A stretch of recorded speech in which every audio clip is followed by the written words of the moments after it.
ஏன் இந்த இளமையில் இத்தனை மரணங்கள்? பார்க்கும் பக்கமெல்லாம் இளமரணங்கள் பெருகி வருகின்றன. அவர்களின் மரணங்கள் உறவுகளற்ற அந்நியர்களையும் உலுக்கி போடுகிறது.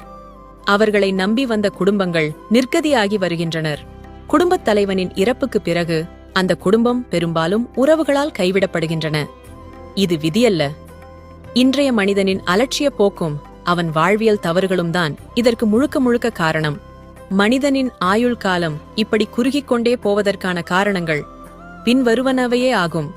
உடல் பயிற்சியின்மை, உடல் உழைப்பின்மை, இரவில் கண் விழித்திருத்தல், காலை உணவை தவிர்த்தல், ஆரோக்கியமற்ற உணவுகளின் மீதுள்ள நாட்டம், பணத்தை நோக்கிய ஓட்டம், பழைய உணவுகளை சூடாக்கி உண்ணல், கவலைகளை கட்டிக்கொண்டிருத்தல். வாழ்வில் உணவை முதன்மைப்படுத்துங்கள். உணவை தரமாக்குங்கள். கண்டதையும் கொட்ட நம் உடல் குப்பை தொட்டி அல்ல. உணவை வெறும் ஒப்பேத்தலா